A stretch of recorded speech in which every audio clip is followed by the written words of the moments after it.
আপনি যদি 2025-2026 সালের সবচেয়ে শক্তিশালী দুইটা অ্যান্ড্রয়েড ফ্ল্যাগশিপ ফোনের মধ্যে বেছে নিতে চান, তাহলে এই ভিডিওটা আপনার জন্য।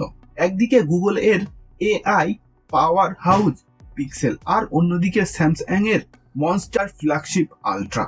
আজকে আমরা দেখব ক্যামেরা কিং কে, পারফরম্যান্স বিস্ট কে, আর আপনার জন্য বেস্ট কোনটা। আসসালামু আলাইকুম বন্ধুরা, আমি সাকিব, আপনারা দেখছেন টেকমুড সাকিব, এবং আজকে আমরা কম্পেয়ার করব গুগল পিক্সেল 10 প্রো এবং স্যামসাং গ্যালাক্সি S25 আলট্রা। এই দুইটা ফোনই ফ্ল্যাগশিপ লেভেলের, কিন্তু ফিলোসফি একদম আলাদা লেভেলের। পিক্সেল ফোকাস করে এআই, ক্যামেরা এবং ক্লিন অ্যান্ড্রয়েড এক্সপিরিয়েন্স, আর স্যামসাং ফোকাস করে পাওয়ার, ফিচার এবং হার্ডওয়্যার ডমিনেশন। তো চলুন কথা না বাড়িয়ে শুরু করা যাক আজকের ভিডিও।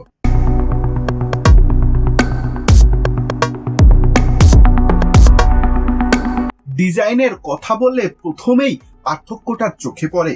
স্যামসাং S25 আলট্রা একটা বড় 6.9 ইঞ্চির ডাইনামাইক অ্যামোলেড ডিসপ্লে দেয়, যা ভিডিও গেমিং আর মাল্টিটাস্কিং এর জন্য দারুণ। অন্যদিকে পিক্সেল 10 প্রো এর ডিসপ্লে ছোট 6.3 ইঞ্চি LTPO OLED, যা কম্প্যাক্ট এবং ওয়ান হ্যান্ড ইউজের জন্য কমফোর্টেবল। আর ইন্টারেস্টিং ব্যাপার হলো পিক্সেল এর পিক ব্রাইটনেস প্রায় 3300 নিটস, যা স্যামসাং এর 2600 নিটস থেকে বেশি, ফলে আউটডোর ভিজিবিলিটি একটু বেটার পাবেন। সহজভাবে বললে স্যামসাং বড় immersive display, pixel compact premium feel. পারফরমেন্সের দিক থেকে দুইটা ফোনই 3 ন্যানোমিটার চিপ ব্যবহার করে।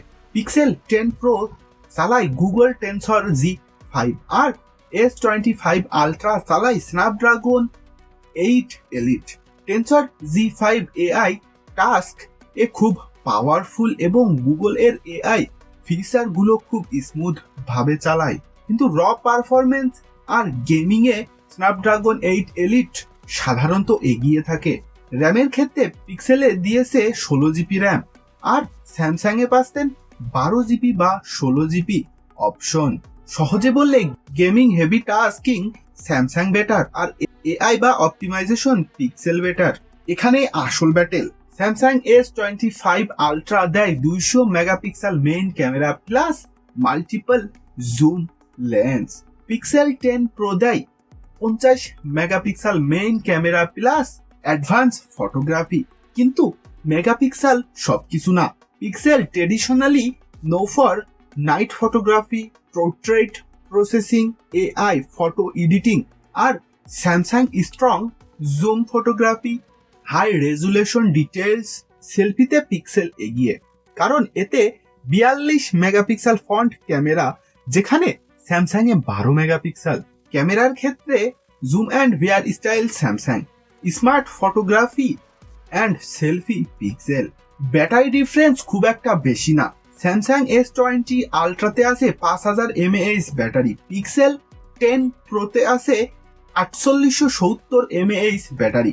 চার্জিং এ স্যামসাং একটু এগিয়ে, কারণ এটি 45 ওয়াট ফাস্ট চার্জিং সাপোর্ট করে, আর পিক্সেলে 33 ওয়াট ফাস্ট চার্জিং সাপোর্ট করে। সফটওয়্যার এক্সপিরিয়েন্স দুই ফোনের সবচেয়ে বড় পার্থক্য। পিক্সেল দেয় pure Android experience plus Google AI feature. Samsung দেয় One UI with tons of customisation plus S Pen feature.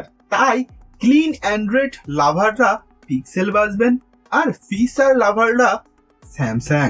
শেষে প্রশ্নটা একটাই, কোনটা কিনবেন? আপনি যদি চান best AI, camera, comfort, flagship, Google ecosystem, তাহলে পিক্সেল 10 প্রো আপনার জন্য বেস্ট চয়েস। আপনি যদি চান maximum power, huge display, zoom camera, তাহলে Samsung S25 Ultra better choice. সহজভাবে বললে Samsung power and features phone, আর পিক্সেল এআই প্লাস স্মার্ট ক্যামেরাওয়ালা ফোন। আপনার মতামতে কোনটা বেটার, পিক্সেল না স্যামসাং? কমেন্টে অবশ্যই জানাতে ভুলবেন না। আর এরকম টেক রিলেটেড ভিডিও পেতে চ্যানেলটি সাবস্ক্রাইব করুন। দেখা হবে পরবর্তী কোনো এক ভিডিওতে। আল্লাহ হাফেজ।